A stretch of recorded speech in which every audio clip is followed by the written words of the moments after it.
All right, let's begin then.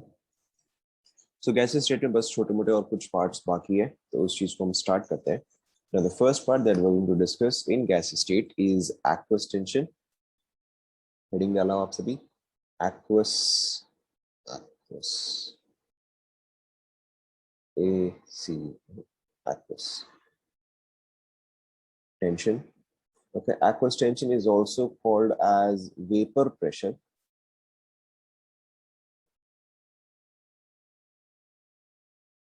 Aqueous tension also called as vapor pressure.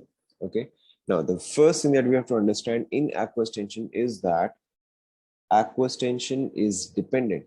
AT, aqueous tension, is dependent only on temperature. Is dependent only on temperature.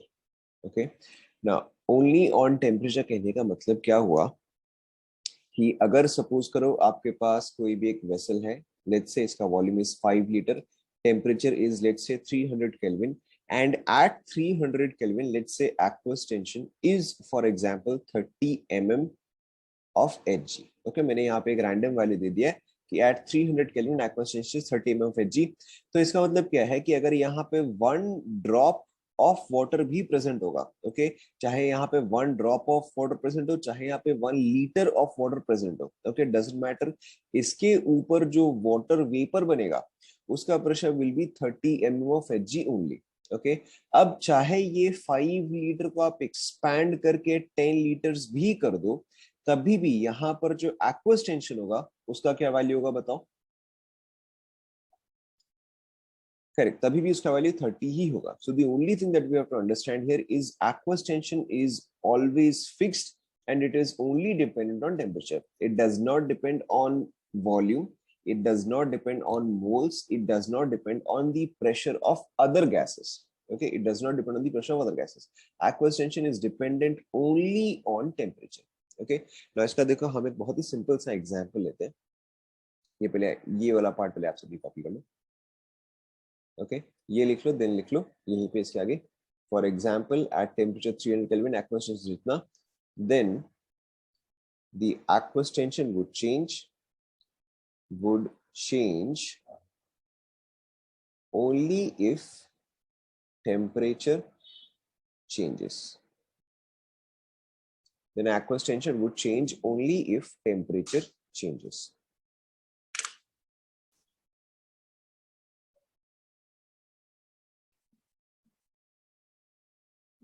Clear?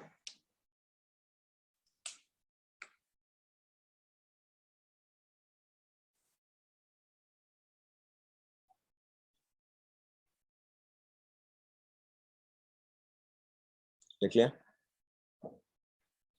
Now देखो इसका,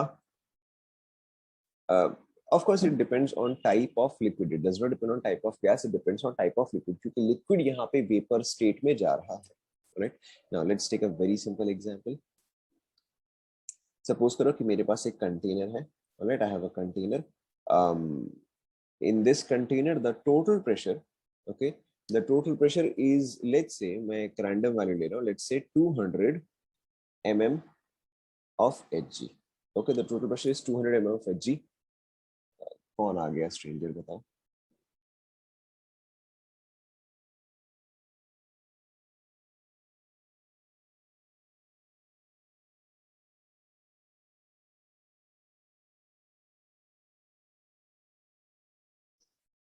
ये फिर 12th class के students हैं.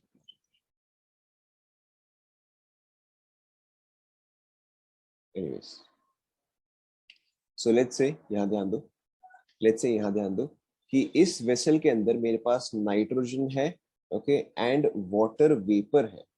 Let's say I have nitrogen and I have water vapor. The total pressure is 200 mm of Hg. Okay, and let's say that this is a 5-liter vessel. Okay, at this temperature, aqueous tension is equal to, let's say, 50 mm of Hg. Okay, if the vessel is expanded to twice its volume, keeping constant temperature, find final total pressure and individual pressures. पहले आप ये पूरा लिख लो.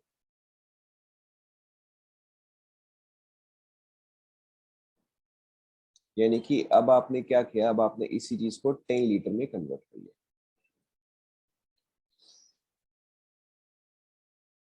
Is expanded to twice its volume. Is expanded to twice its volume.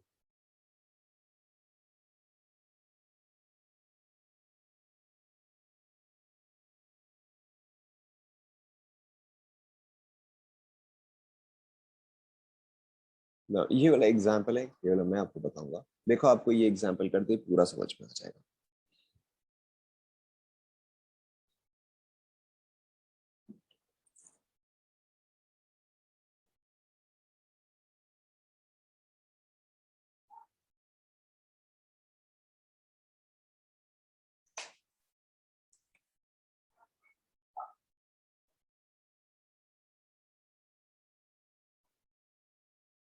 लिख लिया? Question पूरा लिख लिया सभी ने? Okay. Now this is a very very very simple question. यहाँ पे आपको नीचे में कुछ भी कैलकुलेशन करने की जरूरत नहीं, आप बस देखो यहीं पे ही समझ जाओगे. कॉपी कर लो. ये वाला मैं एक्सप्लेन करूंगा. कुछ नहीं, nitrogen plus H2O vapour, nitrogen plus H2O vapour, क्योंकि यहाँ पे नाइट्रोजन प्लस वाटर वेपर था. ओके. नाउ यहाँ पे हमें क्या समझना है कि in this vessel I have nitrogen plus water vapour and total pressure is 200. इसमें से वाटर का कंट्रीब्यूशन कितना है? इसमें से वाटर का कंट्रीब्यूशन इज 50. तो इफेक्टिवली मेरा नाइट्रोजन का प्रेशर कितना हो गया बताओ? करेक्ट, नाइट्रोजन का pressure becomes 150. Now what we have done is we have expanded the volume to twice.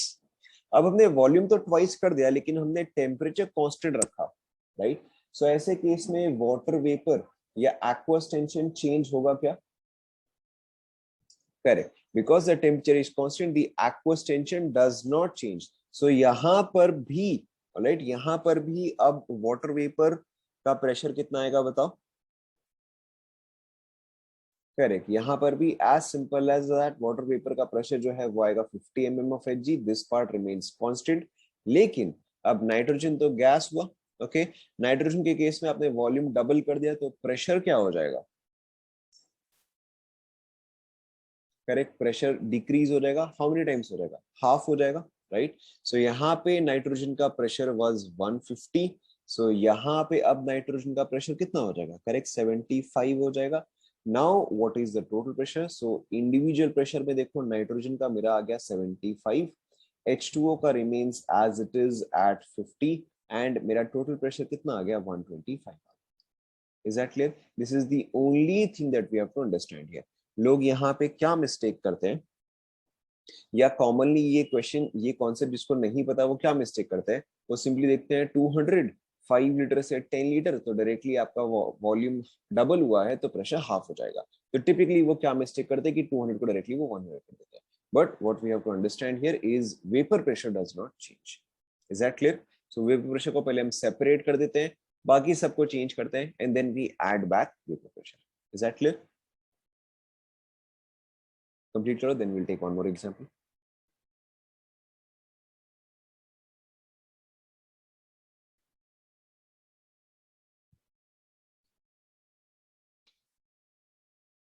Done.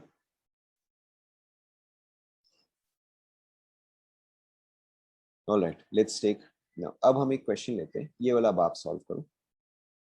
Copy करो.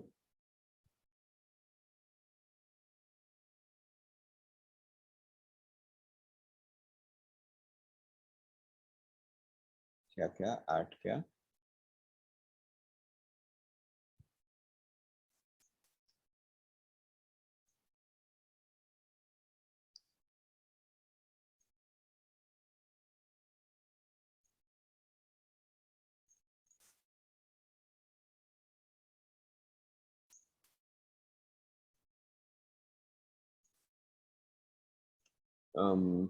Let's say that this was initially 10 liters at 27 degree Celsius. Okay, यहाँ पे देखो क्या दिया हुआ है, a vessel of 10 liters initially at 27 degrees Celsius has a total pressure of, let's say, क्या value चाहिए बताओ, has a total pressure of क्या वैल्यू चाहिए? Yes, this is H2, 300, चलो ठीक है, has a total pressure of 300 mm of Hg, has a total pressure of 300 mm of Hg, and the and is compressed to 1/3 of its initial volume, compressed 1/3 of its initial volume at constant temperature. Find the final total pressure and individual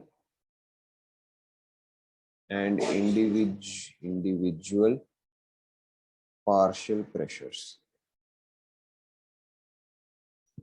Okay, आपको क्या दिया हुआ है, aqueous tension at 27 degrees Celsius is equal to क्या value चाहिए, we can take anything, क्या value चाहिए,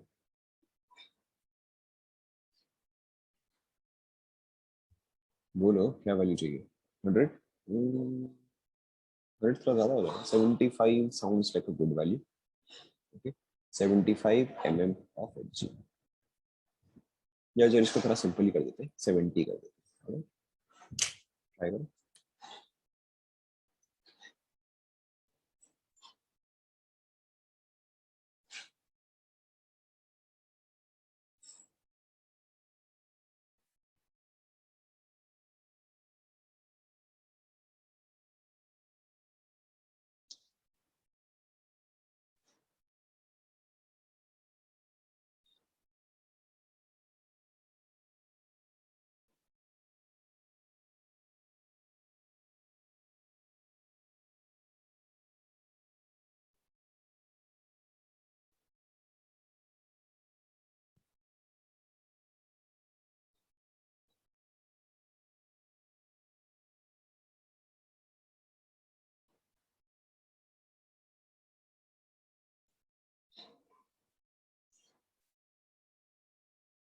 हो गया,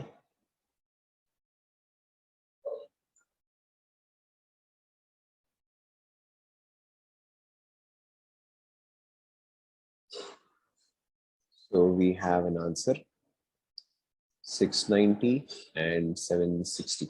ऑलराइट, चेक करते हैं, देखो, as you can see this is a very very difficult question, so अगर आपसे सॉल्व नहीं हो रहा है तो आप छोड़ सकते हैं। नाउ देखो, सो टोटल प्रेशर मुझे यहाँ पे क्या दिया हुआ है, टोटल प्रेशर मुझे यहाँ पे दिया हुआ है 300 दिया हुआ है ना, हाँ, टोटल प्रेशर यहाँ पे मुझे दिया हुआ है 300, आउट ऑफ विच H2 का कॉन्ट्रीब्यूशन कितना है, H2 का कॉन्ट्रीब्यूशन 70, तो नेचुरली इस चीज का कॉन्ट्रीब्यूशन कितना आ जाएगा, 230 आ जाएगा।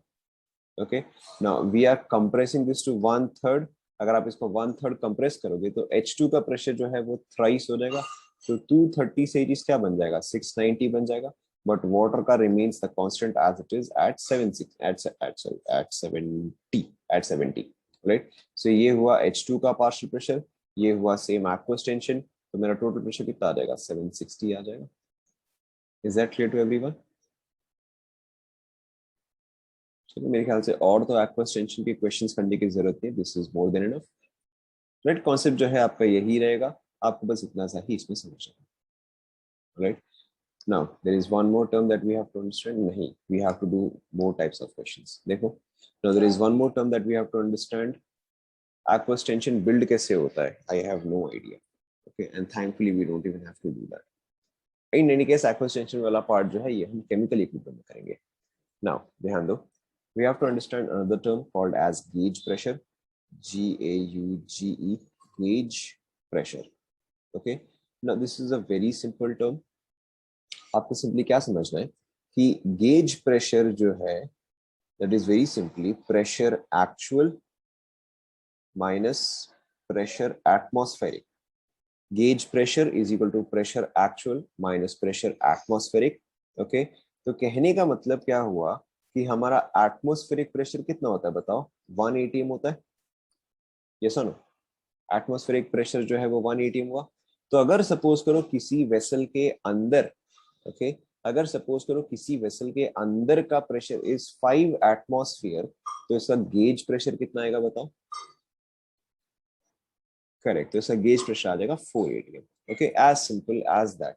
जैसे कि हम यहाँ पे एक एग्जांपल लेते हैं, if the pressure is, let's say, 6 atm, okay, find gauge pressure. Very simply, pressure gauge is equal to pressure minus pressure atmosphere. तो ये देखो मेरा क्या आ जाएगा? Very simply 6 minus 1, that is 5 atm. Is that clear to everyone? Obviously इसका उल्टा भी आप समझ सकते हो। अगर आपको दिया गया है लेट्स से गेज प्रेशर इज 9, तो एक्चुअल प्रेशर कितना होगा? गेज प्रेशर इज 9, तो एक्चुअल प्रेशर कितना रहेगा? 10 हो जाएगा। Is that clear? कंप्लीट कर लो इस चीज को।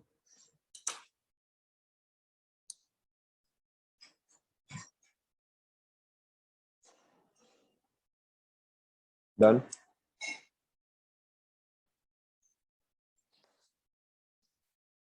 डन, ठीक है। गेज प्रेशर में ज्यादा और कुछ खास है नहीं ना। इसके अलावा there are some other very common questions.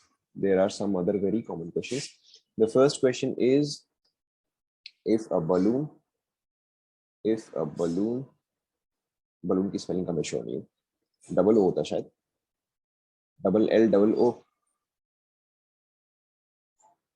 या single L double O? Double L double O गलत लग रहा है ये, आई थिंक। चलो जो भी, if a balloon filled with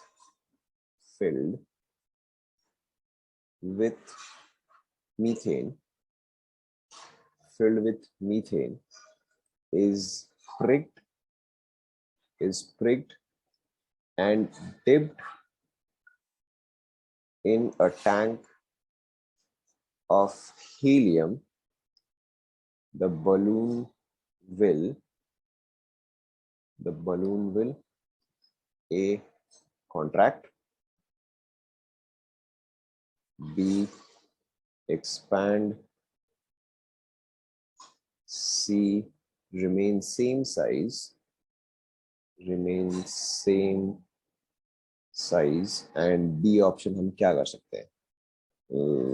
D option, चलो डी ऑप्शन हटा ही देते हैं, तो कुछ भी एक रैंडम सा समझ लो। Now can't be predicted, very good, can't be predicted.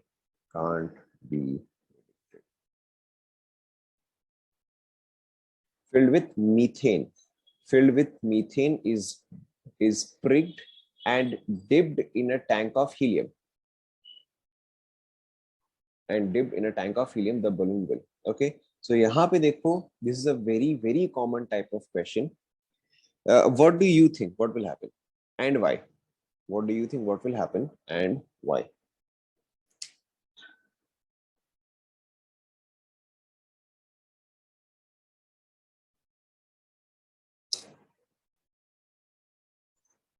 So एक ने आंसर बोला कॉन्ट्रैक्ट,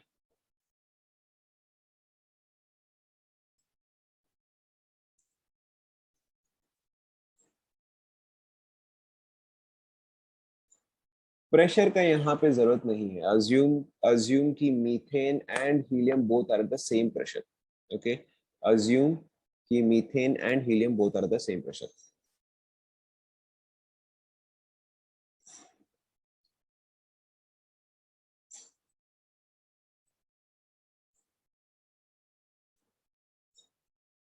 नाउ यहाँ पे एक्चुअल में कॉन्सेप्ट आपका आता है from Graham's law of diffusion, right?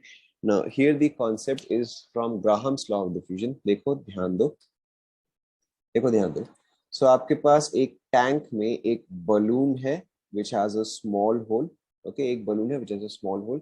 This has CH4 and this has helium. Okay, so obviously CH4 escape करने का ट्राई कर रहा है, एंड हीलियम जो है वो अंदर जाने का ट्राई करेगा, ऐसा ना? ओके, ऑब्वियसली क्योंकि CH4 जो है वो एस्केप करेगा एंड हीलियम जो है वो अंदर जाएगा. Now between CH4 and helium, okay, which has a faster tendency to move, कौन सा फास्टर मूव करता है? ऑब्वियसली हीलियम फास्टर मूव करता है, राइट? सो अब आप बताओ कि नेट गैस इन हो रहा है बलून के या नेट गैस आउट हो रहा है बलून के? करेक्ट, नेट गैस हमारा यहाँ पे क्या हो रहा है? इन हो रहा है. और अगर नेट गैस इन हो रहा है तो अब बताओ इन सब में से कौन सा ऑप्शन होगा? Correct. It should expand. Okay. So this is a very common type of trick question that is given to you. क्योंकि लोग जनरली क्या सोचते हैं कि अच्छा भाई अगर बलून में होल किया हुआ है तो नेचुरली बलून जो है वो कॉन्ट्रैक्ट ही करेगा because the air should escape out of it. But in this case it is a very different scenario. Why? Because CH4 escape कर रहा होगा, He अंदर के साइड आ रहा होगा. Okay, and because He is faster so the balloon will expand. Is this clear? आप चाहते हैं आप लिख सकते हो CH4 escapes, CH4 is escaping. Okay, He is getting in, and since He is faster, and since He diffuses faster, okay, gas expands. Sorry, net gas is in, and balloon expands. Is that clear?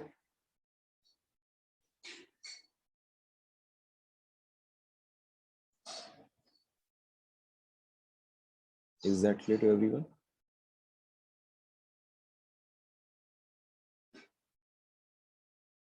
Complete हो गया यहाँ तक?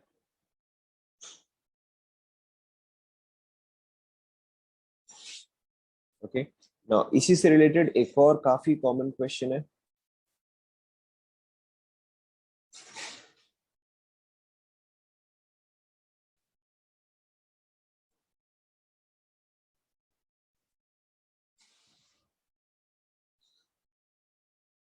इसी से related एक और काफी common question है. एक सेकंड, जब मैं आपको पूछता हूँ कि हो गया क्या तब आप नहीं बताते.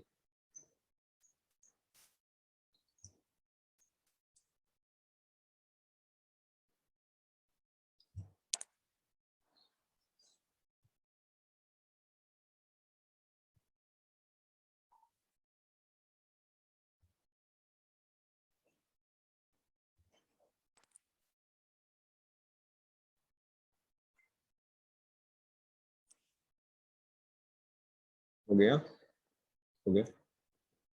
ऑलराइट, नाउ इससे रिलेटेड एक और क्वेश्चन है कि NH3 is released from one end of a meter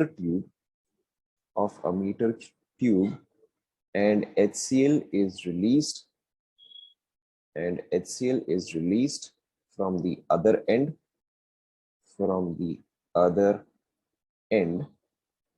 At what point will white fumes appear first? यहाँ पे white fumes क्यों दिया है? At what point will white fumes appear first? बताओ, white fumes क्यों दिया है? करेक्ट, व्हाइट फिल्म्स आपको इसलिए दिया क्योंकि ये चीज आपने स्टैंडर्ड 9 या 10 में पढ़ा होगा कि ammonia and HCl react to form NH4Cl which is white fumes. Yes और नो? राइट. तो यहाँ पे ऑप्शन आपके क्या है? Nearer to NH3. Option B nearer to HCl. Option C equal distance. Okay, equal distance or exactly in the middle. And last option जो कि अब मेरा नया फेवरेट है, can't be predicted.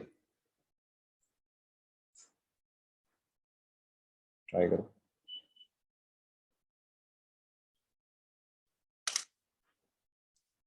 And why? Of course. And why?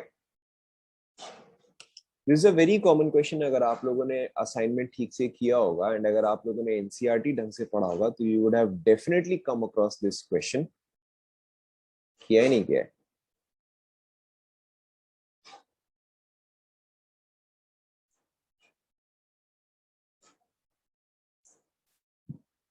Correct correct. सो यहाँ पर देखो, हमें सिंपली क्या समझना है कि अगर मैं NH3 का मॉलिक्यूलर मास देखूं तो NH3 का मॉलिक्यूलर मास इज 17। अगर मैं HCl का मॉलिक्यूलर मास देखूं तो that is 36.5। Okay, so clearly मेरा NH3 लाइटर है। एंड आपको यहाँ पे क्या याद रखना है, whichever is lighter is faster. Okay, whichever is lighter is faster. So obviously जो चीज फास्टर है वो ज्यादा डिस्टेंस ट्रैवल करेगा। Yes no? ऑब्वियसली जो चीज लाइटर है वो फास्टर ट्रैवल करेगा, तो यानी कि NH3 travels faster whereas HCl travels slower. तो अगर ये ठीक मिडिल पॉइंट है, तो मेरा डेंस वाइट फ्यूम्स आपका HCl के क्लोजर आएगा। Is that clear? यहाँ पर आपका डेंस वाइट फ्यूम्स पूरा अक्षर लिख देते हैं। Dense white fumes will appear closer to HCl। so यहाँ पे आपका आंसर क्या आएगा? nearer to HCl। ओके, आप चाहे तो इसका रीजनिंग भी लिख सकते हो। ओके, इसका रीजनिंग देखो क्या आएगा। NH3 is lighter, LIGHTER। NH3 is lighter, hence faster and travels more distance HCl is heavier and travels less distance। Is that clear to everyone?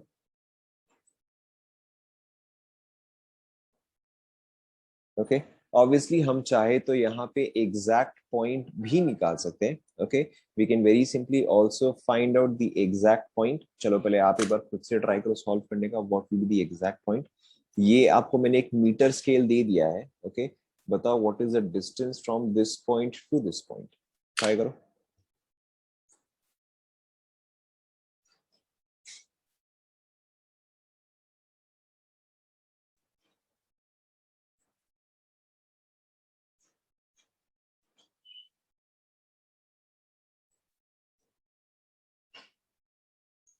Obviously more than 0.5 तो obvious है, but exact answer बताओ।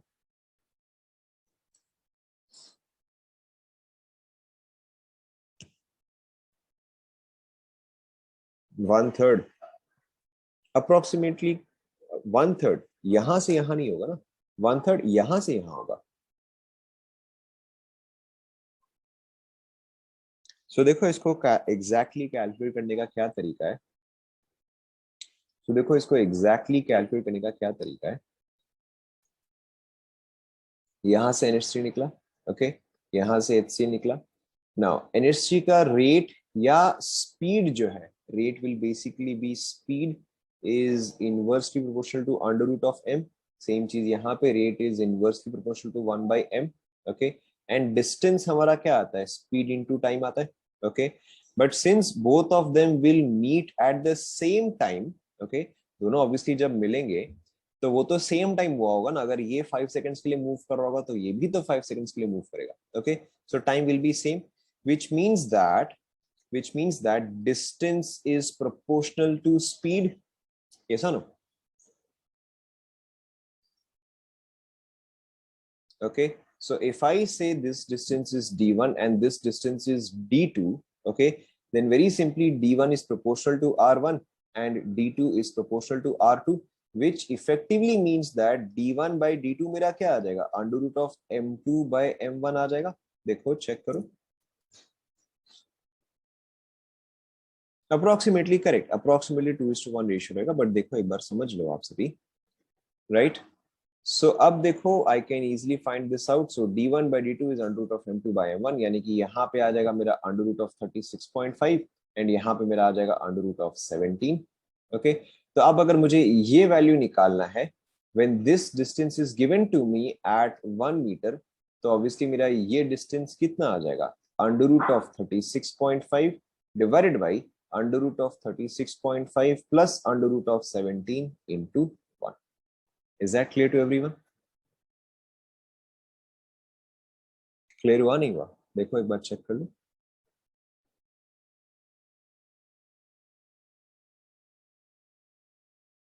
Clear हुआ?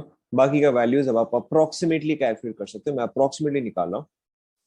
अरे देखो देखो, अगर इस चीज का डिस्टेंस लेट्स से 10 किलोमीटर है, ओके, आप और आपका फ्रेंड जो है वो 10 किलोमीटर दूर रहते हैं. ओके, आपका फ्रेंड बोलता है कि भाई हम जो चलेंगे वो 3:2 के रेशियो में चलेंगे. Okay, we'll travel at the distance of 3:2, यानी कि आप चलोगे 3 किलोमीटर, आपका फ्रेंड चलेगा 2 किलोमीटर. तो आपने कितना डिस्टेंस ट्रैवल किया बताओ?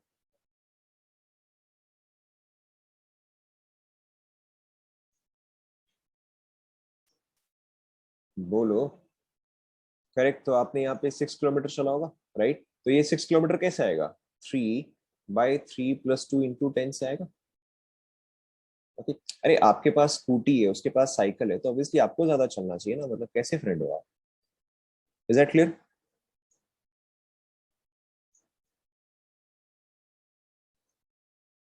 Done. So exact same thing here. इसका स्पीड ये है, मतलब रेशियो इसका ये आएगा एंड इसका रेशियो ये आएगा. तो इसका क्या वैल्यू निकाल सकते हैं? So we can find out the approximate value. 36.5 को एक बार के लिए मैं 36 ले सकता हूँ, तो ये 6 हुआ. बाई 6 प्लस एक बार के लिए 17 को मैं 16 ले सकता हूँ, just for finding out the answer. तो ये 4 आ जाएगा. This is into 1. सो ये अप्रोक्सीमेटली कितना हुआ? 0.6 मीटर्स हुआ. Is that clear?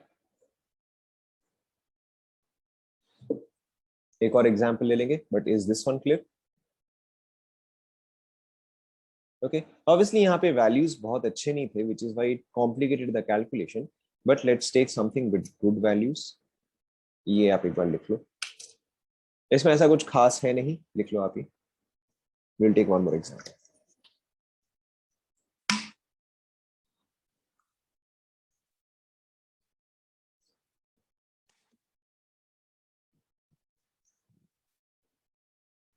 लिख लिया आप सभी ने? लिख लो, अभी तो लिख लो. Will take one more example. लिख लिया? Alright, let's take one more example. देखो आपको नेक्स्ट वाले में क्लियर हो जाएगा. सो लेट्स से कि यहां से आपने ये वाला आप लिख लो, फिर आप पुराने वाला बाद में लिख लो, फिर आप ये वाला लिख लो. यहाँ पे hydrogen and oxygen, this is 1 metre. Okay, this is 1 metre. Let's say यहां से x डिस्टेंस पे,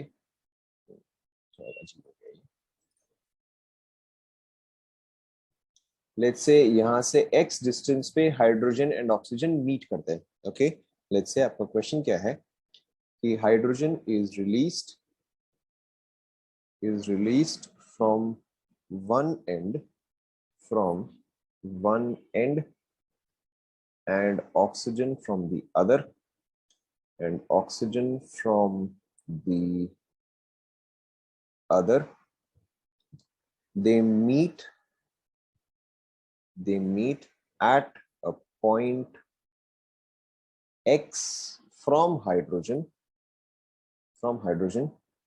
Find the value of x. निकालो. बहुत difficult.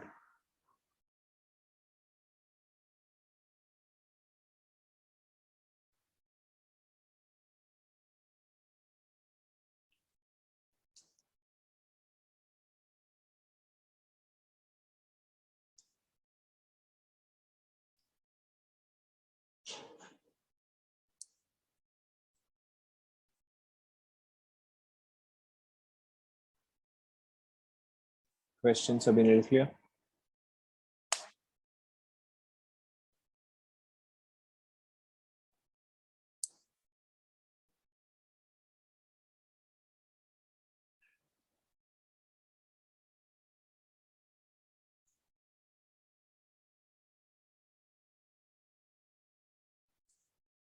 So I have two answers. The first answer is 0.8 meter. The second answer is 0.2 meter. Third answer 0.5 0.5 meter, and last answer cannot be predicted.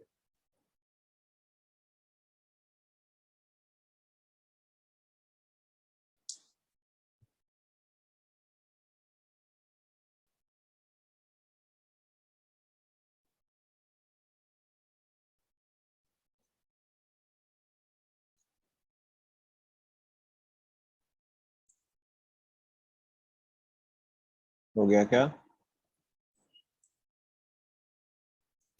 Now देखो exact same thing last time की तरह. So if this is D1 and this is D2, D1 by D2 is equal to R1 by R2 is equal to under root of M2 by M1. Last time भी हमारा यही relation आया था. Yes or no? यहाँ तक तो सभी को समझ में आ गया था. Okay. तो अब अगर मैं इसका रेशियो निकालूं, so 32 by 2 under root, ये मेरा क्या है? ये मेरा 4:1 आ रहा है. Okay. So D1:D2 is 4:1. अब प्रैक्टिकली मेरा काम हो ही गया. अगर ये 4:1 है, टोटल अगर 1 मीटर है, तो नेचुरली मेरा आंसर क्या आएगा? 0.8 मीटर आएगा. Is that clear? अब आपको पिछला वाला भी क्लियर हो गया. पिछला वाला वापस दिखाने की जरूरत है क्या? पिछला वाला भी एग्जैक्टली सेम ही है. Is that clear?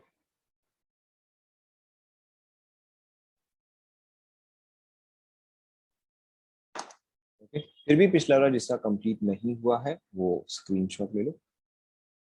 ओके. पिछला वाला जिसका कंप्लीट नहीं हुआ है, take a screenshot. Done.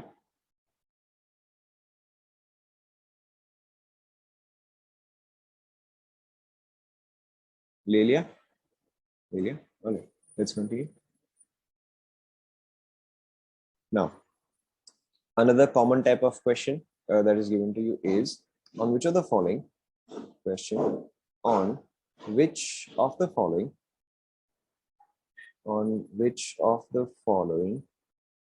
Dalton's law is not applicable? Dalton's law is not applicable.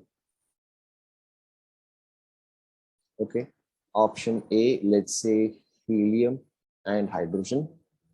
Under the following mixtures, okay,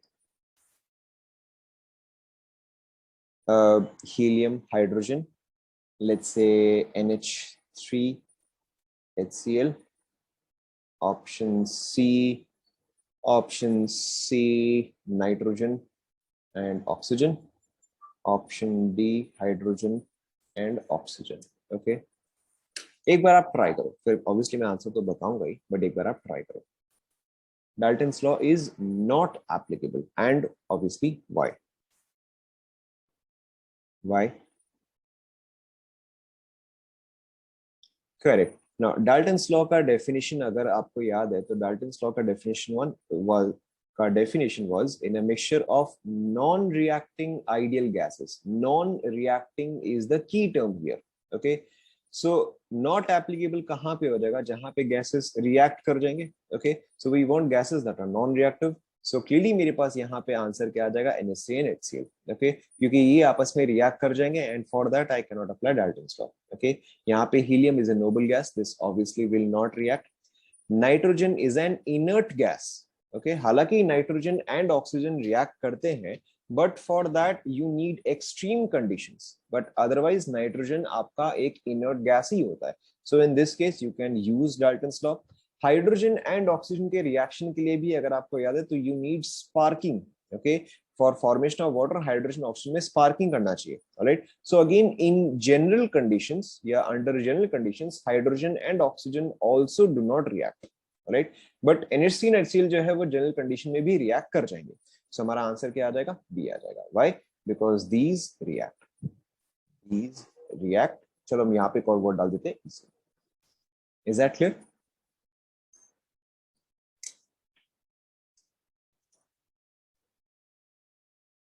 clear हुआ?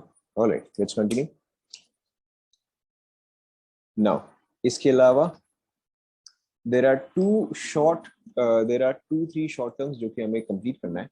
The next term that we have to understand is collision frequency. Okay. Collision frequency is very simply how many collisions. Collision frequency is very simply how many collisions, okay, are experienced. How many collisions are experienced by gas molecules in 1 cc of the gas. How many collisions are experienced by gas molecules in 1 cc of the gas per second? क्योंकि frequency क्या होता है, पर second होता है. Okay, सो collision frequency का मतलब क्या हुआ कि अगर 1 cc में 100 कोलिशंस हो रहे हैं per second, okay, that is basically your collision frequency. इसका सिर्फ आपको फॉर्मूला पता होना चाहिए था, अब पता होना चाहिए, हालांकि मैंने इस पे कभी भी क्वेश्चंस नहीं देखे, but still then we need to write the formula. यहाँ पे देखो आपका फॉर्मूला क्या है, number of collisions. Number of collisions is given by z which is equal to, बस आपको फॉर्मूला रट लेना है, under root of 2 pi sigma square n square v. पहले आप लिख लो फिर मैं एक्सप्लेन करता हूँ. CF is collision frequency. This is equal to Z by 2. Collision frequency n is equal to Z by 2, and this is equal to pi sigma square n square V divided by under root of 2. Copy कर लो पहले फटाफट.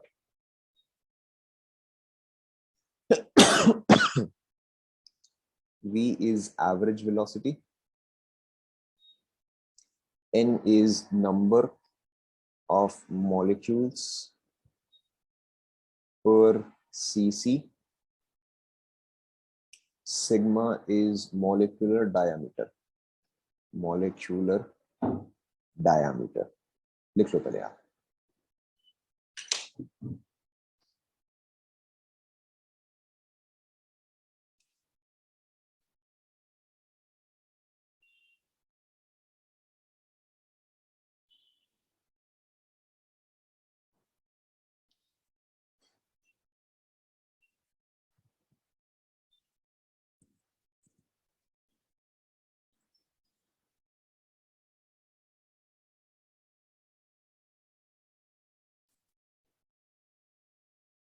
लिख लिया ना. चलो हम एक और टर्म भी लिख ही लेते हैं.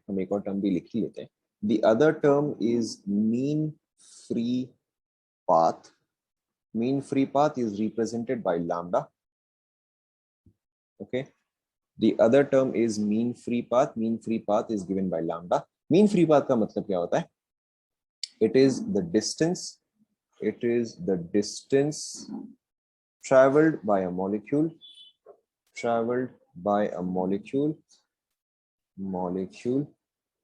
between two successive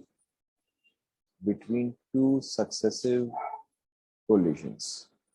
Okay, distance traveled by a molecule between two successive collisions, right? इसका मतलब क्या हुआ कि सपोज करो कि मेरा मॉलिक्यूल जो है यहाँ से यहाँ गया, फिर कोलाइड किया, फिर यहाँ से यहाँ गया, कोलाइड किया, यहाँ से यहाँ गया, कोलाइड किया, यहाँ से यहाँ गया, कोलाइड किया. तो this is distance 1, distance 2, distance 3, distance 4.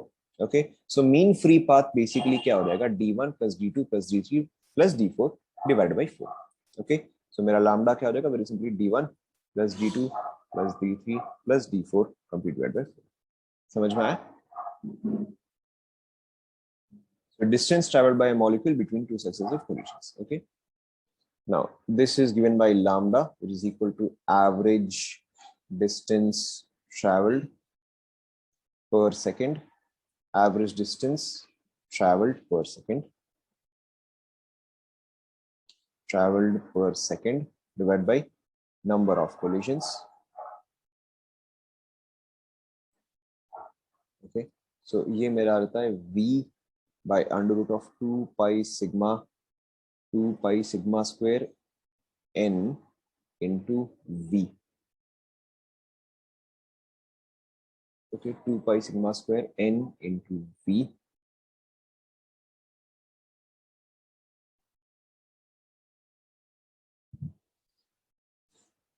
यहाँ पे मोस्टली आप ये वाला फॉर्मूला जो है वो यूज नहीं करते हो. ओके, यहाँ पे mostly this is not the formula that we use, यहाँ पे हम एक्चुअली में क्या यूज करते हैं, n is equal to p by K T. Okay, बस आप अभी के लिए लिख लो, मैं आपको एक बार मैं एक्सप्लेन करता हूँ। तो हमारा फॉर्मूला अल्टीमेटली क्या रहता है, lambda is equal to K T. के इज बोल्ट्जमैन कांस्टेंट, ओके, जो हमने डिस्कस किया था काइनेटिक एनर्जी में, के is Boltzmann constant. So K T by under root of 2 pi sigma into P, sigma square, sigma square. So lambda is proportional to t by p. This is most important. ये reason भी ध्यान रखना। पहले copy कर लेना, फिर मैं exercise करता हूँ। This is v, velocity, average velocity. Average distance, distance क्या आएगा, speed into time आएगा। तो average distance is average speed into time, time 1 second है।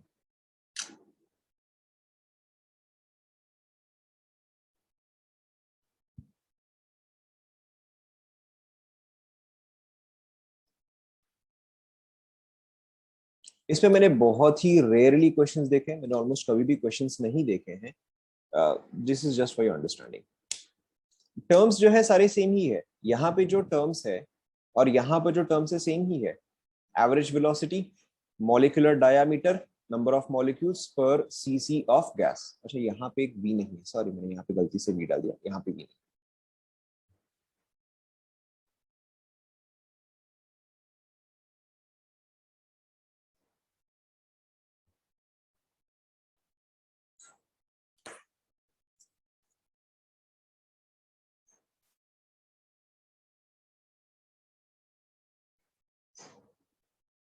नहीं नहीं, एन डिनोमिनेटर है, this is N under root 2 pi, under root 2 pi sigma square N. यहाँ पे lambda is equal to K T by under root of 2 pi sigma square P. P is pressure, P is pressure, okay, और lambda is proportional to temperature by pressure. This is what is most important.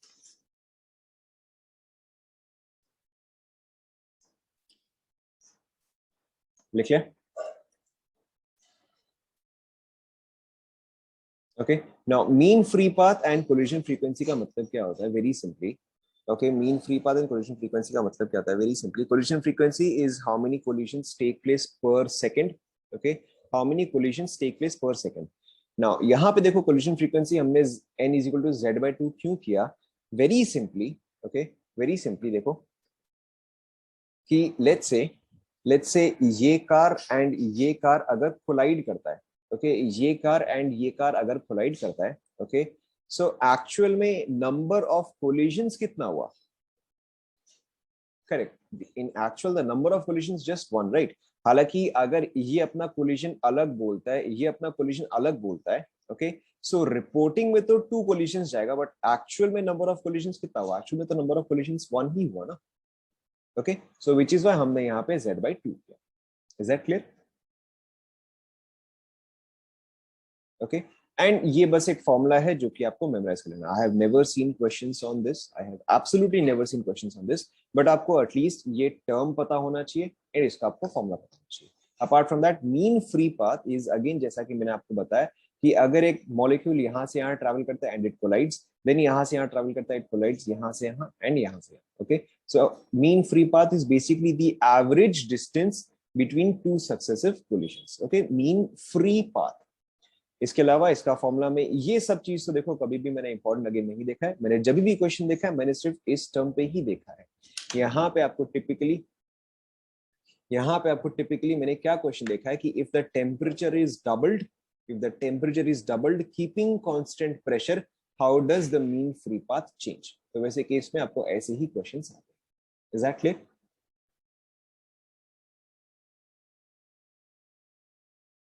इसके अलावा इसमें और कुछ खास questions नहीं आते इन दोनों टर्म्स में, इसके अलावा कभी भी क्वेश्चंस नहीं आते, एटलीस्ट मैंने तो कभी नहीं देखा। Correct correct. तो कोलिजन फ्रीक्वेंसी में यहाँ पर 2 मॉलिक्यूल्स है ना, हालांकि मुझे एक बार लग रहा है कि मुझे फॉर्मूला चेक करना पड़ेगा, हालांकि I think I should check the formula once, but still then see there is a simple way to explain this. यहाँ पे क्या हो रहा है कि ये मॉलिक्यूल भी कोलाइड कर रहा है एंड ये मॉलिक्यूल भी कोलाइड कर रहा है, ओके, तो यहाँ से एक n का टर्म आया, यहाँ से एक n का टर्म आया, okay, so which is why यहाँ पे आपका n स्क्वायर है। बट जब मैं मीन फ्री पाथ कर रहा हूँ तो इफेक्टिवली मैं तो एक ही मॉलिक्यूल की बात कर रहा हूँ ना, okay, when I'm talking about the mean free path then I'm only talking about one molecule, तो इसलिए यहाँ पे n स्क्वायर का टर्म नहीं आया होगा। But still then I feel like I should check the formula, क्योंकि हो सकता है कि मिस्टेक हो जाए, but still then I check the formula. Okay, is that clear? v is average velocity. v is average velocity, same चीज जो कि हमने यहाँ पे लिखा, एवरेज वेलोसिटी. क्लियर? ऑलराइट, आगे बढ़ते हैं. अच्छा अच्छा, ऊपर नीचे में v नहीं है. सेकंड,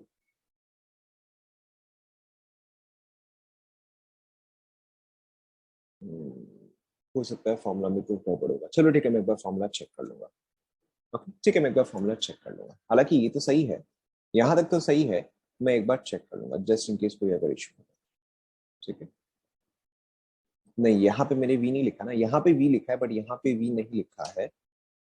मैं एक बार चेक कर लूंगा. ओके, अभी के लिए आप छोड़ दो. I check the formula if both of these are correct. Right,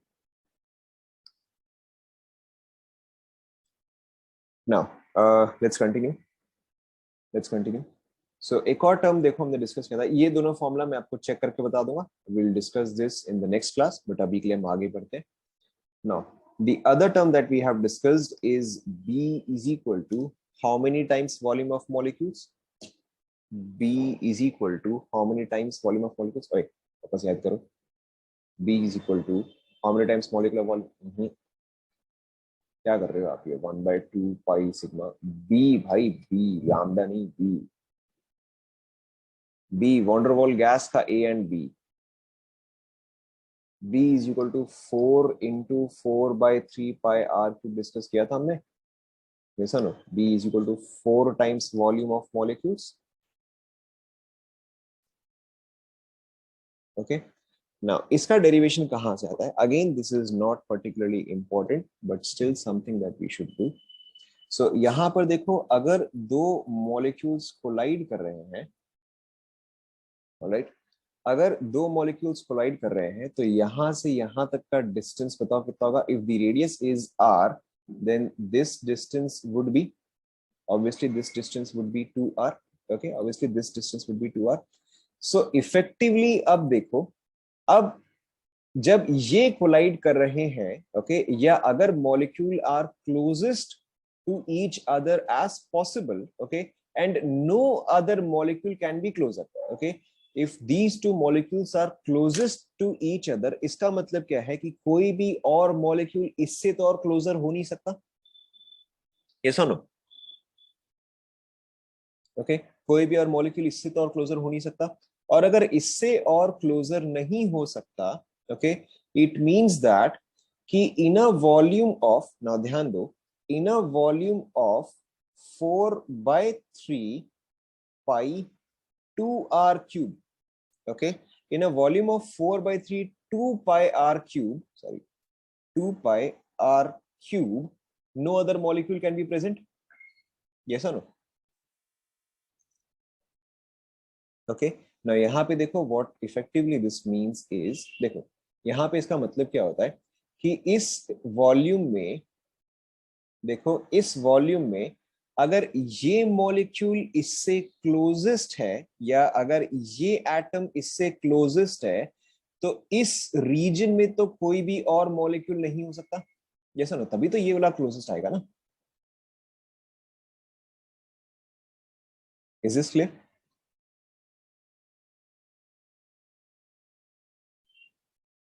okay, is this clear? Alright. So अगर ये एटम क्लोजेस्ट है, तो यानी कि इस एरिया में तो और कोई भी मेरे पास मॉलिक्यूल नहीं होना चाहिए था. ठीक है, सो यानी कि in this much volume, so this much volume is effectively occupied by how many atoms? This is effectively occupied by two atoms or two molecules. Yes or no? तो यानी कि एक, तो यानी कि एक मॉलिक्यूल का इफेक्टिव वॉल्यूम कितना आ जाएगा? So volume, this is volume, या other effective volume occupied by two molecules. Okay, तो effective volume occupied by one molecule कितना आ जाएगा? बाय वन मॉलिक्यूल आ जाएगा वेरी सिंपली V/2 आ जाएगा, यस और नो। एंड अगर मैं यहाँ पे V/2 डालू तो ये मेरा क्या आ जाएगा 4/3 पाई 2r का क्यूब है, यानी कि इफेक्टिवली ये चीज 8r क्यूब आ गया डिवाइडेड बाय 2। तो ये देखो मेरा क्या आ गया 4 × 4/3 पाई r क्यूब आ गया, यस और नो। सो इफेक्टिवली एक मॉलिक्यूल इतना वॉल्यूम ऑक्यूपाई कर रहा है, that is 4 times its volume. तो 1 मोल कितना ऑक्यूपाई करेगा, तो effective volume of 1 mole of molecules ये कितना आ जाएगा, very simply 4 × 4/3 pi r cube into. Okay, so ये टर्म जो है इसको हम बोलते हैं। Is this clear to everyone? Copy कर लो। So just derivation, not particularly important, मैंने इस पे कभी भी क्वेश्चंस नहीं देखे, बट आप कोई भी बुक देखोगे तो उसमें ये डेरिवेशन जरूर दिया हुआ रहेगा। सो विच इज वाई मैंने आपको एक बार डेरिवेशन दे दिया कि ठीक है आप देख लो एटलीस्ट इसको हम निकालते कैसे।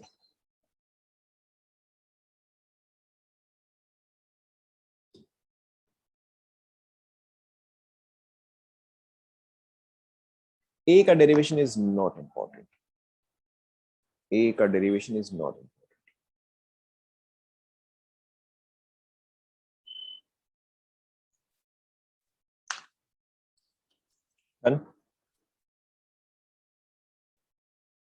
क्या क्या 16, हाँ ठीक है, मतलब वो तो अंडरस्टैंडिंग के लिए, इस तरह से बस अंडरस्टैंडिंग के लिए दिया है कि ये आपका वॉल्यूम ऑफ स्फीयर हुआ and 4 times volume of sphere है।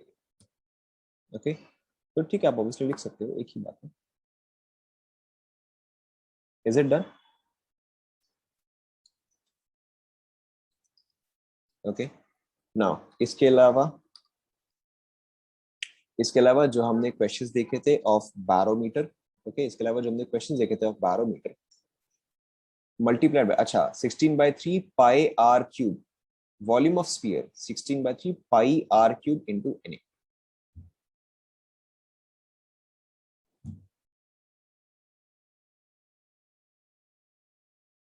हो गया, ऑलराइट।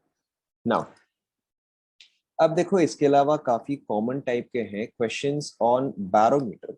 सो बैरोमीटर तो आपको ऑलरेडी पता है, ओके, बैरोमीटर तो आपको ऑलरेडी पता है कि सपोज करो ये मर्क्यूरी, ठीक है, सपोज करो कि this is for example let's say एक रैंडम वैल्यू दे रहा हूं मैं, let's say this is 10 mm या 10 mm की जगह हम 10 cm ले लेते ना, 10 cm of mercury.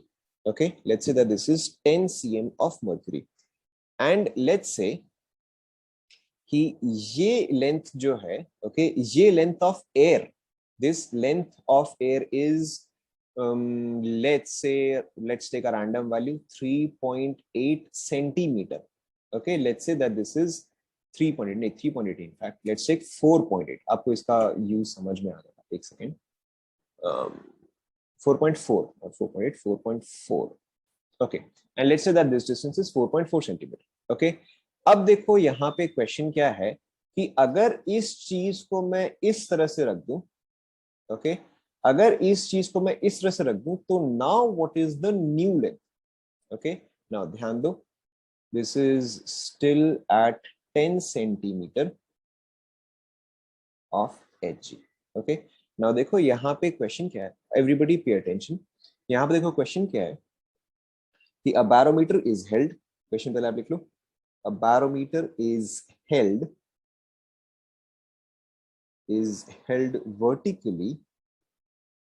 vertically, and the length of air column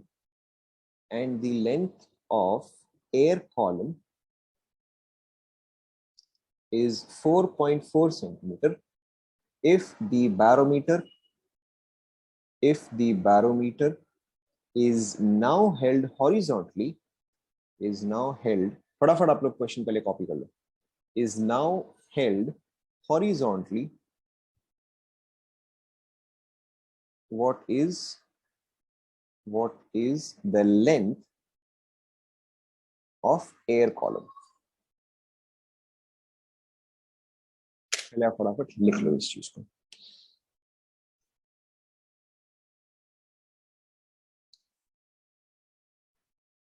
assume atmospheric pressure is equal to 76 centimeter of Hg. अरे अरे अरे मैंने गलत कर दिया, 4.4 नहीं 4.3, नॉट 4.4, 4.3.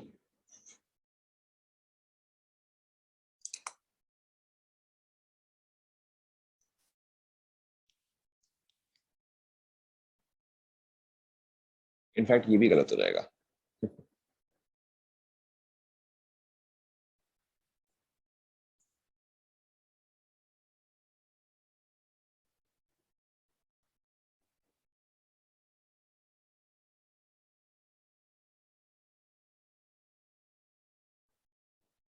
देख लिया सभी ने question?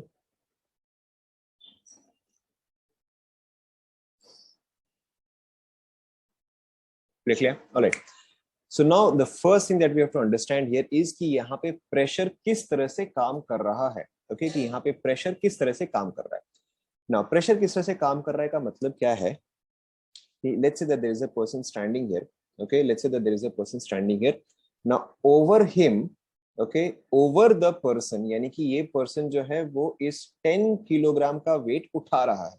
Okay, this person is lifting up this 10 kilogram of weight. Okay, and above him there is also another smaller person here. Okay, so effectively इस ये पर्सन कितना उठा रहा है. Let's say that this person has a mass of, let's say for example 60 KG. Okay, so ये person effectively कितना उठा रहा है? करेक्ट. सो ये पर्सन जो है ये इफेक्टिवली ये 10 केजी भी उठा रहा है एंड ये 60 केजी भी उठा रहा है. यस और no? Okay, but now let's alter, let's change the scenario. अब यहाँ पे क्या हो रहा है कि the person is right here. Okay, the 10 KG box is right here. Okay, and जो दूसरा पर्सन है, okay, he is pushing the box. Okay, he is pushing the box with an equivalent mass. Obviously मुझे यहाँ पे force use करना चाहिए, but this is chemistry. Now this person is pushing the box with an equivalent mass of 60 kg, with an equivalent mass. Force नहीं बोला मैं, mass. Okay, तो अब इफेक्टिवली ये पर्सन कितना से काउंटर कर रहा है बताओ? करेक्ट. अब इफेक्टिवली ये पर्सन जो है वो सिर्फ 60 से काउंटर कर रहा है. क्यों? क्योंकि अब उसको ये 10 केजी उठाने की जरूरत नहीं है. सेंस आपको समझ में आ रहा है ना? Okay, now this person only has to counter the force which is exerted by this person.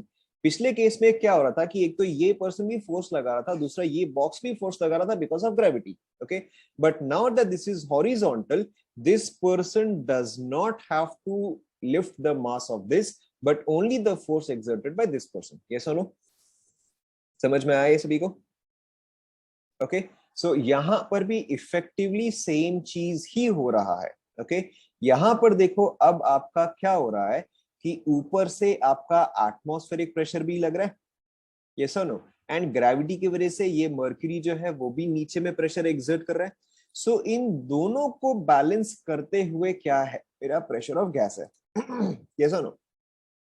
कि मेरा प्रेशर ऑफ गैस जो है वो मर्क्यूरी को भी बैलेंस कर रहा है एंड वो एटमॉस्फेरिक प्रेशर को भी बैलेंस कर रहा है. तो in case one, okay, in case 1 my pressure of gas will be equal to pressure of atmosphere plus pressure of mercury. Okay, तो मेरा केस 1 में बताओ टोटल प्रेशर कितना आ जाएगा? Pressure of atmosphere is obviously 76 and pressure of mercury is 10. So now my total pressure of the gas is 86 cl. यहाँ पे अभी आप ये assume करो ना कि गैस एस्केप नहीं कर रहा है. राइट नाउ अंडरस्टैंड कि अच्छा गैस एस्केप नहीं कर रहा है. Let's not go into imaginary scenarios. अभी के लिए हम इसको ही देखते हैं. Okay, so right now the pressure of the gas is 86 centimeter. Now when I have put this barometer horizontal, okay, अब ये तो इस डायरेक्शन में है, तो यानी कि ये मर्क्यूरी जो है वो तो अब इस गैस पे और प्रेशर नहीं लगा रहा. Okay, what is the only thing which is applying pressure? The atmosphere is the only thing which is applying pressure. Yes or no? Okay, so अब ये मर्क्यूरी का तो इस गैस पे कोई प्रेशर नहीं है, अब सिर्फ एटमॉस्फेयर का प्रेशर है. तो अब इसके वजह से मेरा केस 2 में जो प्रेशर ऑफ गैस न्यू आ जाएगा, ऑब्वियसली वो क्या आ जाएगा? Pressure of ATM. Now this will be equal to 76 centimetre of HG. क्या पहले ये पार्ट आप सभी को समझ में आया? ये पार्ट आप सभी को समझ में आया? ओके अब अगर आपको इतना समझ में आ गया then our work is practically done. Okay now अब देखो यहाँ पे वॉल्यूम हम निकाल सकते हैं. वॉल्यूम कैसे आएगा? Very simply volume is equal to cross section into length. Yes और no? Volume of anything is equal to cross section into length. तो यहाँ पे क्रॉस सेक्शन एंड यहाँ पे क्रॉस सेक्शन ऑब्वियसली सेम रहेगा. एक ट्यूब का तो क्रॉस सेक्शन सेम ही रहेगा, ये पार्ट तो हम अज्यूम कर ही सकते हैं. ठीक है तो यानी कि effectively my volume is proportional to the length because cross section obviously remains the same. ठीक है तो यहां पर देखो मेरा फॉर्मूला क्या आना चाहिए था, P1V1 is equal to P2V2 आना चाहिए था. But now I can effectively convert this formula as P1L1 is equal to P2L2. Yes or no? Why? Because cross section remains same. देखो समझ में आया क्या? समझ में आया? ओके आई थिंक हमें पहला वाला 3.8 ही चूज करना चाहिए था, ये तो और गड़बड़ी होता गया है. बट चलो ठीक है that is not an issue. That is not an issue. Simply हमें यहाँ पे समझना था कॉन्सेप्ट क्या है.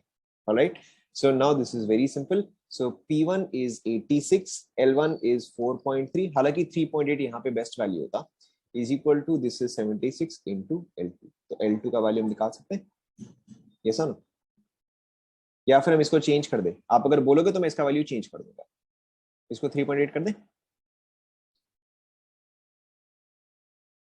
4.3 कर दे, क्योंकि यहाँ पे आपका कैलकुलेशन में बहुत हेल्प हो जाएगा. चलो ठीक है इसको ऐसे ही छोड़ देते हैं. Okay of course you can calculate whatever the value for this. Okay चलो हम इसको निकाल लेते हैं ना. 86 डिवाइडेड बाय 76 मल्टीप्लाइड बाय 4.3 ये आप पाएगा 4.86. Alright this is 4.86. Is that clear?